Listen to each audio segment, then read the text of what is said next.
புத்தர்கள்ட்ட கேளுங்க. 3000 புத்த மடங்கள் கோவில்களாக மாற்றப்பட்டது என்று பாதிக்கப்பட்ட நிலையில அவர்கள் பேசுகிறார்கள். ஒவ்வொரு நாளும் ஒவ்வொரு பள்ளிவாசல இது கோயிலா இருந்துச்சு, முஸ்லிம் மன்னர்கள் இடிச்சிட்டு பள்ளிவாசல் கட்டிட்டாங்கன்னு ஏதோ முஸ்லிம் மன்னர்களுக்கு எங்கேயுமே இடம் இல்லாத மாதிரி அவங்க கையெழுத்து போட்டா நாடே அவர்களுக்கு சொந்தம். அர்த்தமே இல்லாத, லாஜிக் இல்லாத வழக்குகள் தொடுக்கப்படுகிறது. முஸ்லிம் சமுதாயத்தின் சார்பாக ஒன்றை மாத்திரம் உறக்க சொல்லுகிறோம். ஒரு இடத்தில் கட்டப்படுகிற பள்ளிவாசல் கியாமத்து வரை பள்ளிவாசல், கியாமத்து வரையும் பள்ளிவாசல். நீ என்ன மாத்தினாலும் அது பள்ளிவாசல். ஃபிக்ஹுடைய சட்டங்கள்ல எழுதுறாங்க, ஒரு தனி நபரோ ஒரு குழுவோ அல்லது அரசோ ஒரு பள்ளிவாசலை ஆக்கிரமித்து எடுத்துக்கொண்டால் அதை மீட்க போராட வேண்டிய பொறுப்பு முஸ்லிம்கள் மீது கடமை.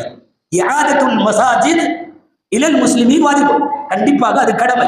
இன்றெல்லாம் விட்டாலும் என்றாவது ஒரு நாள் காட்சிகள் ஒரே மாதிரி இருக்காது. ஒரு 100-200 வருஷத்திற்கு பின்னாலாவது பிடிக்கப்பட்ட அந்த மஸ்ஜிதுகள் வீட்டு மஸ்ஜிதுகளாக மாற வேண்டும் என்பது இஸ்லாமிய சட்டம்.